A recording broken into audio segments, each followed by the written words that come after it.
हाँ देखो, SI unit of energy is joule. Suppose we employ a system of units in which the unit of mass equals alpha KG, length equals beta metre and time equals gamma second. तो आपको बोला गया है कि 1 calorie किसके बराबर होगा. ठीक है, तो 1 कैलोरी को आप ध्यान रखेंगे 4.2 जूल के बराबर होता है. ये आपको याद हो जाएगा, अभी आपको नहीं है तो कोई बात.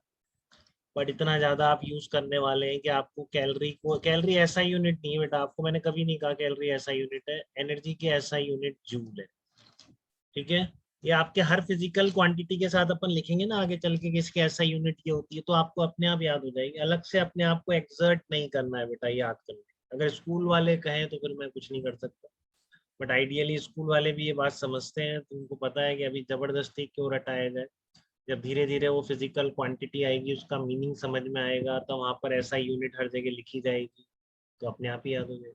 ठीक है, तो ऐसा यूनिट जो एनर्जी की है, वर्क की है, वो कैलोरी नहीं है बेटा. तो इसने बोला ऐसा unit of energy is joule.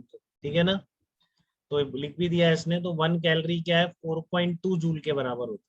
तो आपको एसआई यूनिट में पता है क्या 4.2, तो आपको कॉरेस्पॉन्डिंग N2 निकालना है. देखो क्लियरिटी आ रही है कि नहीं आप. ठीक है ना. बट जो अब नया यूनिट सिस्टम है वो सीजीएस जैसा जाना पहचाना सिस्टम नहीं है. इसने एक बिल्कुल नया सिस्टम बनाया बेटा, जिसमें यूनिट ऑफ मास किसके बराबर है, अल्फा केजी के बराबर है. लेंथ कितनी है, unit length of that new system is equal to beta metre. Unit time of that new system is equal to gamma second. ठीक है, अब जिसको ये नहीं आता ना वो गलतियां ही करता रहता है ऐसे क्वेश्चन जो मैंने बताया. तो आप कैसे प्रोसीड करेंगे, आपको पता है N1U1 पहले लिख देना एग्जाम, जिससे ये भी क्लियर हो जाए कि आपने ये फार्मूला कहाँ से निकालना है. ये बेसिक चीज है सबसे, कि मैग्नीट्यूड सेम रहता है क्वांटिटी का, यूनिट कोई भी यूज करो. ठीक है, तो N1U1 is equal to N2U2, इसी से आपने निकाला है N2 is equal to N1. ठीक है, फिर आप ये ब्रैकेट लगा देंगे अपने. अब आप ABC लिखें, उसकी जगह अब आप बहुत ही एक्सपर्ट हो गए हैं, तो आप क्या लिख सकते हैं उसकी जगह 1. देखो आपको आना चाहिए याद, मुझे याद हो या नहीं. क्या होता है वर्क का, M1L1T-2 इंटू L1, यही होगा.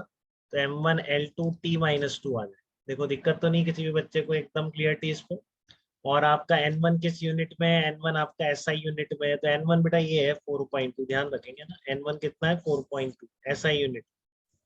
1 कैलोरी को आपको कन्वर्ट करना था, नए सिस्टम में प्रूव करना है इसके बराबर. बट 1 कैलोरी तो किस यूनिट सिस्टम में, वो तो हमारे लिए क्लियर नहीं. ठीक है, बट 1 कैलोरी के कॉरेस्पॉन्डिंग हमको पता है 4.2 जूल के बराबर है. तो जूल की ऐसा हमें ऐसा यूनिट में ही हमको पता है. ठीक है, तो 1 2 - 2 ऊपर आ गया. उसके बाद आपको क्या लिखना है, यहाँ पर सबको क्लियर है. ऊपर क्या आएगा, N1 का यूनिट सिस्टम आएगा. N1 का यूनिट सिस्टम क्या है, देखो जसवंत क्लियरिटी है कि नहीं आपको, 1 मीटर 1 किलोग्राम 1 सेकेंड. तो नीचे क्या लिखूं बताइए अब. जिस यूनिट सिस्टम में मेरे को ये निकालना है उसके लिए लिखा जाएगा.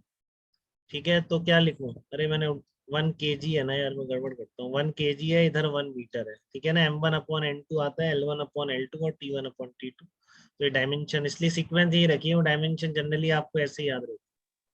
हाँ तो बताइए यहाँ क्या लिखूं मैं, बताओ कोई चैट पर बताओ. जसवंत बोल के बताएगा. जसवंत आप अनम्यूट करके बताइए. यहाँ KG2 कितना, यहाँ पर कितना आएगा बेटा,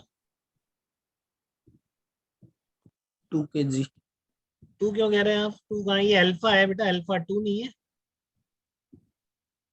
बताओ अल्फा. KG. हाँ इसको अल्फा बोलते हैं है ना. ये कितना आएगा, आपको नया यूनिट सिस्टम आएगा इनकी टर्म में, जिससे कट पाए केजी से केजी, मीटर से मीटर. तो आपको नया सिस्टम दे रखा है इसने बिल्कुल. अब इसने सीजीएस नहीं कहा, सीजीएस कहा था आप 10⁻³ kg करते थे. तो नया यूनिट सिस्टम है तो इसको आप अल्फा करिए. ठीक है, यहाँ पर कितना है, बीटा मीटर है, तो यहाँ पर आप बीटा करिए. और यहाँ पर कितना है, गामा सेकंड है, तो गामा करिए. मीटर मीटर कट जाएगा, तो जस्ट इतना रह गया. N1 कितना है, 4.2. अब फिर पावर लिख दिया करो इनकी नीचे करके, जिससे ऊपर ले जाओ तो ढंग से करो. ठीक है ना, ऐसे लिखा करो पहले. तो ये आपका अल्फा, और ये आ गया बीटा स्क्वायर. और देखो इसमें गलती होती है, गामा के ऊपर -2 आ रहा है, तो गामा को यहाँ लिख दिया करो -2. ठीक है ना.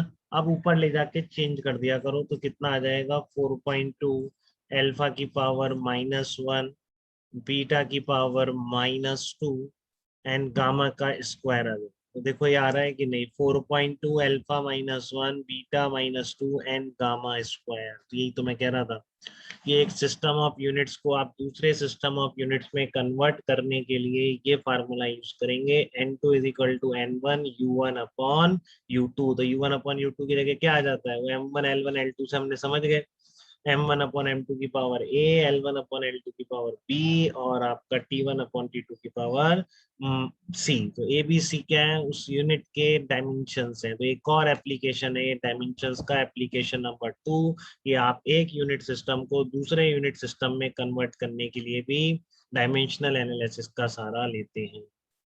ठीक है, बात क्लियर है एकदम? किसी तरह का कोई कंफ्यूजन किसी बच्चे को?